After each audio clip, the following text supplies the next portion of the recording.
तो यहाँ पे उन सभी बच्चों को कॉन्ग्रेचुलेशन सबसे पहले, जिन बच्चों ने बहुत मेहनत करी है एंड बहुत अच्छे मार्क्स भी आए। जिसके मार्क्स बहुत अच्छे हैं वो भी बहुत ज्यादा इंपॉर्टेंट है, एंड शायद जिसके नहीं आए वो भी उतना ही इंपॉर्टेंट है। याद रखना कि आप ये भी सोचो कि अरे सब ऐसे ही बोलते हैं, सब हो जाएगा ठीक, लेकिन नहीं होता। नहीं, सब ठीक होगा।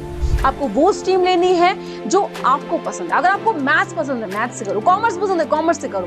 यानी कहने का मतलब ये है कि जो भी पढ़ना है वो आपको पढ़ना है, क्योंकि अभी तो वो कह देंगे ये ले लो, लेकिन जब नंबर कम आएंगे। हे गाइस, कैसे आप सब? आई होप आप सब बहुत अच्छे हैं, मस्त हैं एंड सभी सेफ हैं गाइस।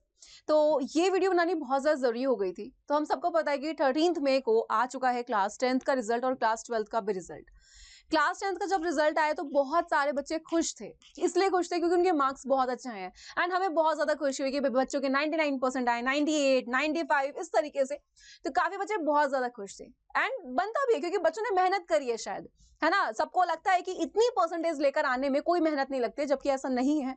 इतनी परसेंटेज लाने बेटा जी बहुत ही ज्यादा मेहनत लगती है, एंड ये मेहनत और किसी को समझ नहीं आती है, ये सिर्फ उसको समझ आती है जिसने मेहनत की होती है। तो यहाँ पे उन सभी बच्चों को कॉन्ग्रेचुलेशन सबसे पहले, जिन बच्चों ने बहुत मेहनत करी है एंड बहुत अच्छे मार्क्स भी आए। लेकिन कुछ बच्चे ऐसे भी हैं शायद जिन्होंने जितने मार्क्स की उम्मीद की थी उतने वो स्कोर नहीं कर पाए हैं, उतने मार्क्स उनके नहीं आए हैं, एंड कहीं ना कहीं बच्चे परेशान भी हैं, है ना। और देखो, एक टीचर के लिए ना दोनों ही बच्चे बहुत इंपॉर्टेंट हैं। जिसके मार्क्स बहुत अच्छे हैं वो भी बहुत ज्यादा इंपॉर्टेंट है, एंड शायद जिसके नहीं आए वो भी उतना ही इंपॉर्टेंट है ना। जैसे जो मम्मी पापा होते हैं ना, उनके लिए उनके जो सारे बच्चे होते हैं ना वो सारे ही इक्वल होते हैं, वो सबसे ही उतना ही प्यार करते हैं, इक्वल प्यार करेंगे, है ना। वैसे टीचर के लिए होता है। तो चाहे बच्चा चाहे वहां पे कम मार्क्स लेकर आए या फिर बेटा जी वहां पे ज्यादा नंबर लाए, तो उसके लिए दो सारे बच्चे ही सेम है ना। तो यहाँ पे जितने भी बच्चों के अच्छे मार्क्स आए उन सबके लिए हम बहुत ज्यादा खुश हैं, सच में बहुत ज्यादा खुश हैं। लेकिन कुछ बच्चे जिनके मार्क्स कम रह गए, क्योंकि जब मार्क्स कम आते हैं जितना आप उम्मीद करते हो उतने नहीं आते हैं, है ना। तो कहीं ना कहीं अंदर से ऐसा हो जाता है कि हमारे साथ ही ऐसा क्यों हुआ, है ना। तो बच्चे बहुत ज्यादा सच में मतलब लाइक आप देखोगे परेशान हो जाएंगे, है ना, एकदम से डिप्रेशन से में चले जाएंगे। तो यहाँ पे आपको ऐसा नहीं सोचना है कि आप किसी से कम हो, है ना। शायद टाइम ठीक ना हो, शायद आपने जितनी मेहनत करनी थी उतनी मेहनत नहीं करी है ना। तो आपको ये सोचने की जरूरत नहीं है कि भाई मेरे साथ ही ऐसा हुआ है। नहीं, बहुत सारे बच्चे होंगे, है ना, जिनके साथ ऐसा हुआ होगा। अब यहाँ पे कुछ रीजन होंगे। देखो, सबसे पहली चीज या तो ये हो कि आपने गलती करी है ना।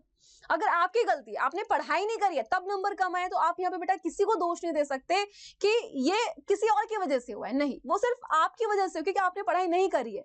अब जैसे नंबर आए वो आपको एक्सेप्ट करना पड़ेगा, है ना।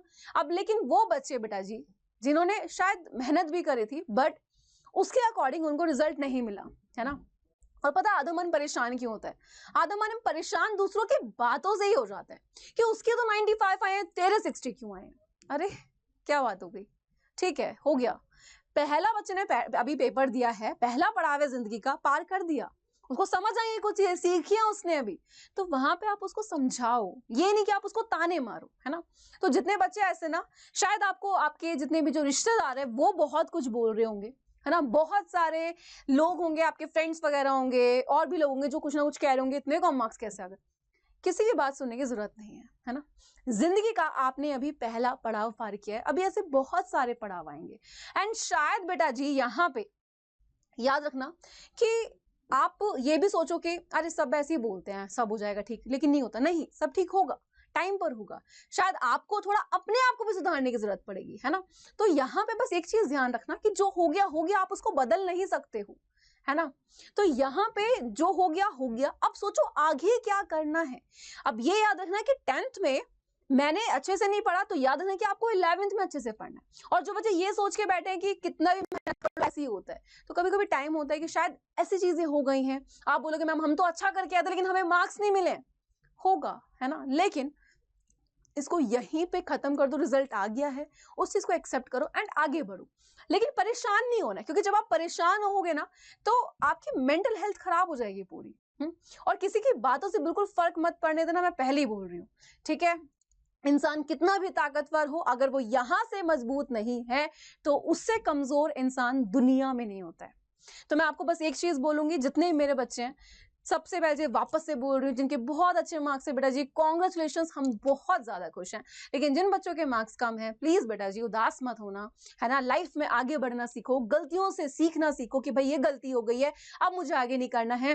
तो अब आपको क्या करना है, जितने भी बच्चे बेटा 10th में थे अभी, है ना, 11th में आ गए हैं, जैसा भी रिजल्ट आए, मार्क्स कम आए, जैसा भी है, अपना 11th की पढ़ाई को शुरू कर दो।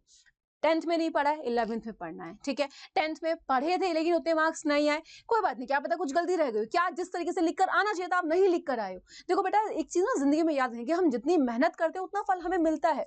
कभी कभी ऐसा हो जाता है कि हाँ मेहनत भी बहुत करते लेकिन फल नहीं मिलता, लेकिन याद रखना कि लाइफ में मिलेगा जरूर, ठीक है। वो नॉलेज आपकी है, किसी और की नहीं है। तो अब आपको करना क्या है, अभी जो हो गया, टेंशन नहीं लेना है, हैप्पी रहना है एंड आगे बढ़ो लाइफ में, ठीक है।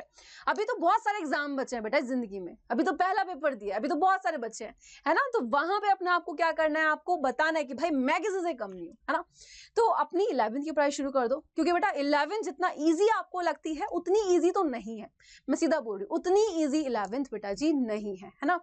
तो अभी आपको स्टार्टिंग से पढ़ना पड़ेगा बेटा, एंड स्टार्टिंग से पढ़ना, मैं बस एक चीज बोलूंगी, देखो जो भी स्ट्रीम चूज कर रहे हो, कॉमर्स लेना कॉमर्स लो, ठीक है। आपको साइंस से करना है साइंस से करो, जो भी स्ट्रीम लेनी है आप लो।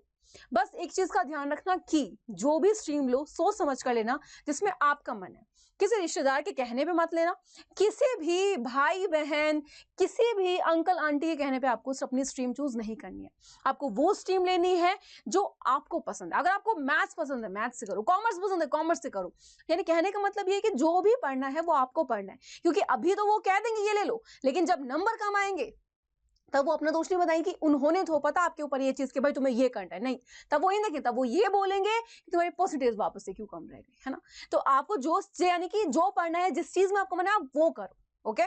जिसमें आपको ये कि भाई मैं ये कर सकता हूँ, मेरा तो डॉक्टर बनने का मन है तो मुझे बायोलॉजी से करना, तो वो करो, किसी के कहने पे मत करना। एंड बस एक रिक्वेस्ट है बेटा जी कि प्लीज स्टार्टिंग से पढ़ना, है ना, अभी से पढ़ना शुरू कर दो, बिल्कुल लेट मत करो, क्योंकि 11th का सिलेबस बहुत ज्यादा है एंड उसको समझने में बेटा जी बहुत ज्यादा टाइम लगेगा। इसके अलावा आपको कोई भी परेशानी प्लीज मुझे कमेंट करके जरूर बताना, लेकिन प्लीज बेटा जी परेशान मत होना, क्योंकि जब एक बच्चा खुश होता है तो हम भी बहुत खुश होता है, लेकिन एक जब बच्चा उदास होता है तो उतना ही बुरा हमें भी लगता है कि ये बच्चा उदास है ना। तो प्लीज उदास नहीं होना है। एंड इसके अलावा आपको एक चीज और बोल देती हूँ कि प्लीज पढ़ाई शुरू कर दो। जितने बच्चों को ये है कि भाई जहां से पढ़ना है, यूट्यूब से पढ़ना है, बैच लेना है तो बैच ले लो, क्योंकि बैच जो आप ले लेते हो तो बेटा वहां पे आपका शेड्यूल फिक्स हो जाता है, नोट्स मिल जाते हैं, ठीक है, कैसे बनाने हैं, टेस्ट होते हैं, तो आपको आपकी तैयारी बहुत ही बेहतरीन हो जाती है। एंड अभी चल रहा है 60% का ऑफ, तो आप यहाँ पे यूज कर सकते हैं मेरे कूपन कोड को भी TS05 या फिर अनलॉक, 60% का ऑफ चल रहा है, फायदा उठाओ, बैच लो एंड अपनी पढ़ाई शुरू कर दो, ठीक है। टेंशन लेना, लाइफ में आगे बढ़ना है, ओके। चलिए मिलते हैं नेक्स्ट वाले सेशन में, तब तक के लिए bye bye and take care guys. An Academy. Let's crack it.